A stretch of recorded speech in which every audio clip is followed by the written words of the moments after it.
That's a bargain because it needs to go. 40 bucks. 40 bucks, good. I like the idea of taking something that's got a past and making sure that it's preserved and passing it on to somebody else that appreciates it. Every time you come here is a different experience. You have a chance to browse, you have a chance to go through little nooks and crannies in order to explore, and you have that sense of discovery like you were in your grandparents' attic and something was tucked away in a little corner. I love seeing stuff that I haven't seen before or that I don't know what it is. I like the odd, the eccentric. You just don't find that as much anymore. It's the thrill of the hunt, so when you finally find something and you're not sure what it is, but you know it's good, that is the excitement for me. Well, it's a connection. I mean, we're not connected anymore. We're all online, we're all doing, going different directions. So if you have something that's just down the road, you're gonna be more apt to have that connection again. It's just super important for a community. You need to know who you are.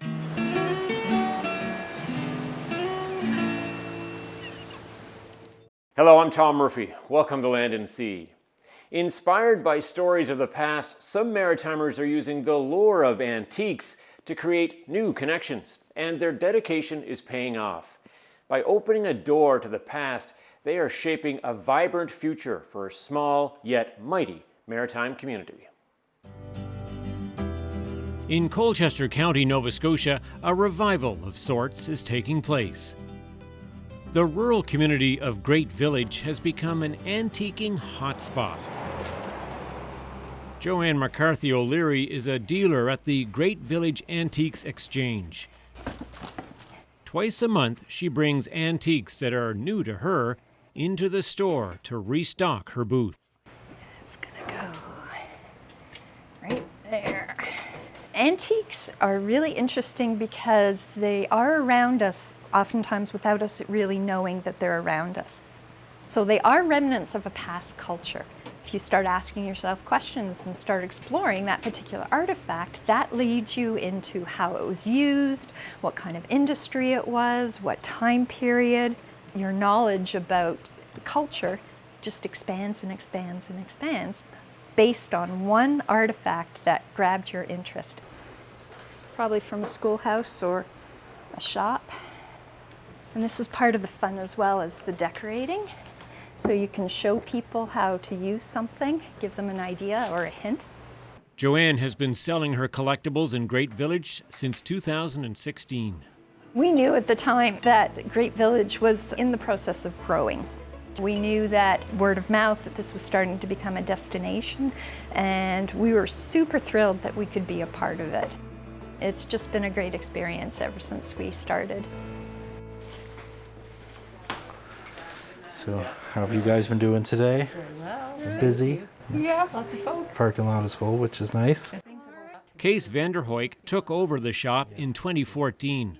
Under his management, the store grew and it now has about 30 antique dealers who have their own corners in the 6,000-foot, two-story store to sell their wares. We rent out space, either floor space or cabinets or lockable cabinets or a combination of. It's a really neat model because those 30 plus people, they're all different people, so they all have different tastes, they look for different things, they're attracted to different things. So when you see customers come in, regulars, they like what so-and-so likes, so they'll make a beeline right there to check out what they've brought in. Look at the jewelry, babe. You wanted diamonds? Look up here. So people will go browse the store, checking out and taking that special piece home to their perfect forever home. Every vendor or dealer sets things up in a different way, and new stock is being brought in all the time. So every time you come here is a different experience. You have a chance to browse, you have a chance to go through little nooks and crannies in order to explore, and you have that sense of discovery like you were in your grandparents' attic and something was tucked away in a little corner. And so you have a little bit of that experience built into shopping here. This is something that you wouldn't think would be popular, but actually is. It's a light cover, shatterproof light cover. So what somebody will do with this is they'll put this on a table and use this as a covered dome. Give you an example. I've got this really adorable chippy bulldog. This is plasterware. So if you put that down, and then the bulldog over it, suddenly you have bulldog in space. Great Village Antiques Exchange is located in what used to be Layton's General Store. Originally built in 1860, it was the largest general store outside of Truro in Colchester County. Having the building being an antique building itself, or a vintage building itself, is equally important because it builds atmosphere. I'm quite passionate about the preservation of the old buildings. Not that everything has to be exactly that it was, but I think it's very important that we keep the character of these small communities. If all these old buildings are being torn down, you just get a generic building plunked down in the middle of it, and these little communities lose all of their character. Case has a unique vision for the future of Great Village. As a rural community, I think it is important that you focus. You just don't want to get too broad. Focus on a few good things you have going and work on those. And that's why I think, the more antique shops we have here, the better. It's not really competition. You're just going to get better known. Just down the street from the Great Village Antiques Exchange, Case restored an historical building, a former community hall. As another nod to the past, he called the store the Hall. This building's been just about everything over the years. It was a courthouse, a jail, a fire hall, I think it was the Oddfellows, and that's why we call it the Hall. It was a community gathering place. When I renovate, I try to incorporate original pieces as much as possible. The hall holds larger pieces of furniture. I suffer from too many plans and too many ideas. So I always have the next thing, slowly working that out in my mind. I see opportunity everywhere.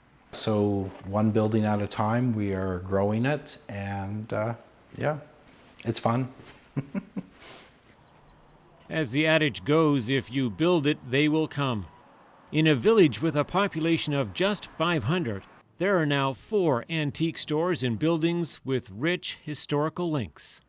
We have customers that come from all over, and they always make sure they come here. Between all the buildings, we have an incredible amount of stuff for people to look at. Coming up on Land and Sea, the right place at the right time for the right stuff. We're sitting in the sanctuary of the St. James United Church. There's no better place to have an antique shop than in an older building that is representative of the items that you're putting in it. Churches lend to that, and they're usually roomy, and there's all kinds of opportunity for display.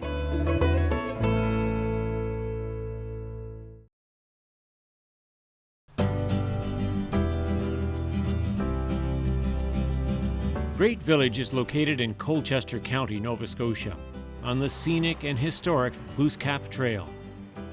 Unlike many rural communities where vacant buildings are decaying, along with the memories of those who once lived there, Great Village is thriving.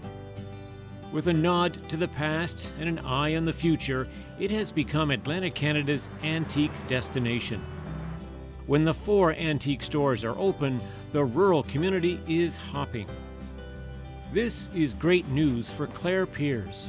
He's been selling what he calls nostalgic pieces of history for 40 years.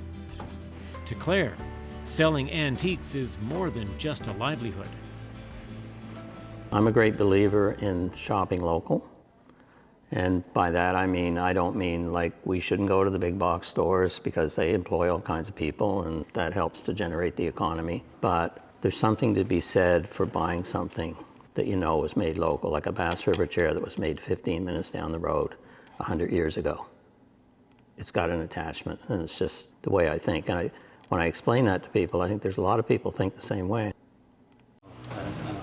You were thinking, what did you have, 185? 185, so what do you think? I'll let you make I have the price. no idea. He has no idea. 125? Sure, I'll do it. Okay. Great, happy You good with birthday. that? Happy birthday to me. Happy birthday. There's more and more people and the younger people too, who are looking to buy something that is from the past, particularly contribute to the green effort because it's recycled. Yeah, it's 125, yeah. Yeah, I do 100 on that. Okay. Across the road from the Great Village Antiques Exchange, Claire sells some of his antiques in the community's former church. Instead of being demolished, the church was revitalized, including building a ramp that makes it accessible for all to enjoy all levels of the church. In the church's upper level, one item that Claire loves to sell is chairs from the Dominion Chair Company, Eastern Canada's oldest furniture company. The chairs were made 20 kilometers from Great Village in Bass River. The company stopped operations in 1989, and if Claire has anything to do with it, none of this expertly crafted furniture will ever end up in a landfill. These chairs have withstood the test of time. They're like, I don't know exactly how old this one is, could be like 75 years old. One of the predominant features on the turned rungs is the way this is turned, right here. No other company did that. So when you see that, you know it's Bass River. They're a beautiful chair and they're well manufactured, and people love them when they sit in them. They say, oh, it just feels right. It's sloped right, it's everything. Well, they were in business long enough that they wrote the book on how to make a seat fit the bum. Though the seats in the church are no longer filled for sermons or weddings, the building has once again become a social gathering place.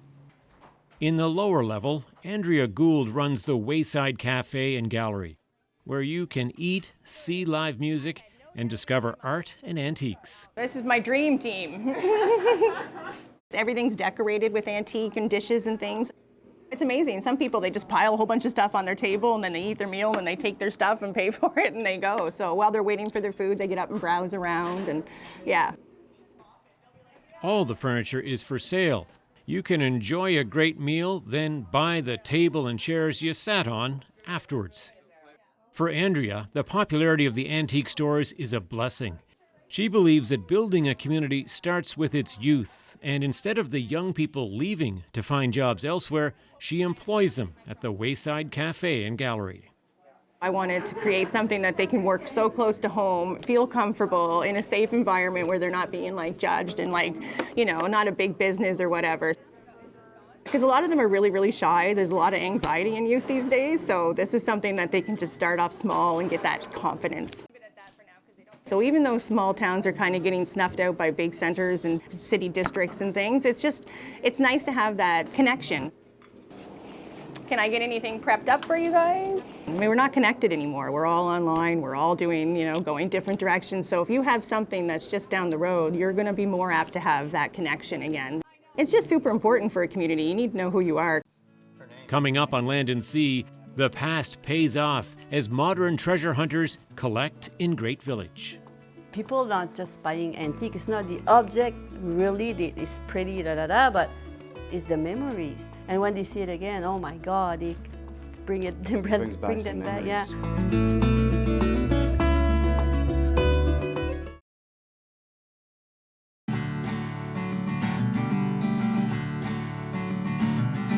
Most people drive through rural communities to get to their destination, but the rural community of Great Village has become the destination. At this journey's end, you'll find yourself in antique shops, taking a trip down memory lane. Perhaps even breathing new life and a new story into a purchased collectible. Stefan Bork and Nadine Chamberlain traveled to the area from New Brunswick. They own an antique and vintage store just outside of Shediac. They are always on the hunt for treasures for their shop. That's a nice table. That one's $250. Yeah. I could do $220 on it. Great Village, it's like go back in time. And the buildings are older. You can really see that it's an older village. They haven't torn it all down like a lot of places do. They visit Claire Piers at his warehouse where he keeps his overflow stock. I love bringing people here, and before I open the door I say, okay, you ready for this? And sometimes there's stuff stashed here that may end up going to auction, like shop-worn stuff that I take out of my room, like unless somebody like you comes along and buys it first. Very best. Let's see what you got. Yeah. All right. As a dealer himself, Claire is always looking for the best home for his nostalgic pieces of history. Dealers who want to buy from other dealers because you have the inventory that they can use, and if you can wholesale it to them at a reasonable price, maybe they've got a different market anyway. Yeah, it's old. These are pretty unique. I love these. I got one of these from a dealer picker last winter, and I said, those are cool, where'd you get those? She said, I got them down in Annapolis Valley, and the lady had a bunch of them in her barn. So anyway, I bought a couple of them. They sold right away. So I found out who the lady was. She gave me her name. And I got a buddy of mine to go there and get 50 of them. 50? When we opened in April, after the second week, I had 3 left. So they were used for blueberries in the field. You take 2 of these out in the field. If you're a picker, it holds 12 pints of blueberries. Yeah, but they went from this to plastic. So the barn's full of them. So I just, when these run out, I'll go get more because it's inventory. I could sell you a few. Nadine and Stéphane find a few special items for their store. Hopefully with some of the finds that we do have, we'll be able to turn some of it around in our shop and keep looking for some antiques. So you've got it all added up there? Yeah. What'd you come up with? 370. Okay, I got 350. Okay, it's good with me. Yeah, I know I missed something. Hopefully we'll be dealing with them again. But we both like passionate with antiques, so the connection is So it's a good connection good for there. sure. Many people come to the rural community for connection and curiosities. Ingrid Taylor made the trip to Great Village from Truro. It's a great place to roam around. And if you have any ideas of something that you want to fill a spot in your home or whatever, it's a wonderful place to come. And I think I trust who runs this place, and we've only had good experiences. The owner, Case, works tirelessly behind the scenes to put unique touches on his stores. Like this COVID wash station that he made from an antique sink and sewing machine. These are just a bunch of items that I had around, and this was the perfect opportunity to use it. So we used an old sewing machine pedal, so we have water without touching anything, and yeah, it was just a great way to go with the COVID punches.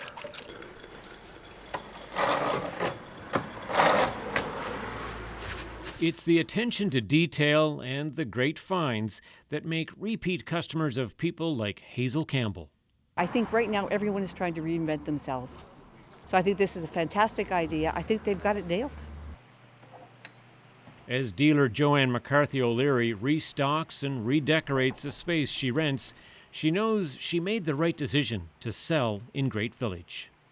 It's just so much fun to be part of the whole process, from the picking end to doing the research to find out what it is and if it's rare or if it's in demand or if it's unique, and then finding a home for it. That's the other joy, is knowing when someone walks out the door with this particular item, we found a home for it. It's going to be looked at, it's going to be explored, it's going to be enjoyed. Thanks a lot. Thank you. Bye. Thanks for coming.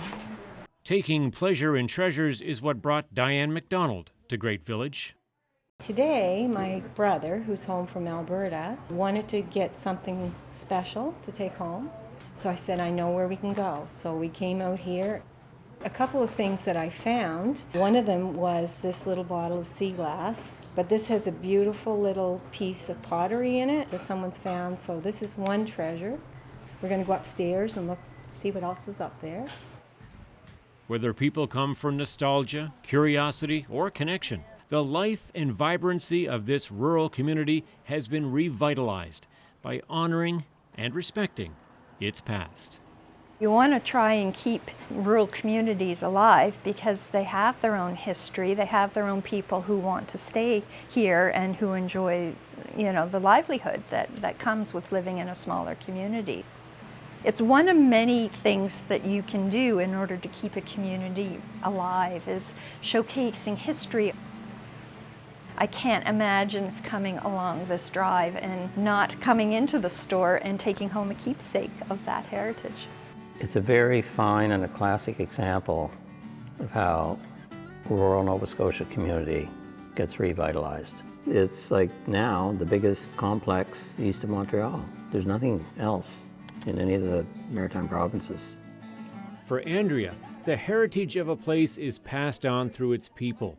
She will continue to pour her endearing energy into creating more jobs for youth and opportunities for community members. I'd love to see this develop into something that you come down here regularly and local people are playing a game of cards in the wintertime and enjoying a bowl of chowder, or someone's doing a little jam session on the stage, or I just want to see life in here. In Great Village, you're not buying antiques, you're acquiring memories. And Kees van den Hoyk believes that there are a lot more memories to go around. It's very satisfying that it's now a destination for antiques. You can talk to people anywhere that are, just a little bit interested in old things, and most people have heard of or have been to Great Village. On the other hand, I hear a lot of people, oh, I love antiques, but I've never heard of Great Village, so that means there's a lot of room to grow, and I got plans, so.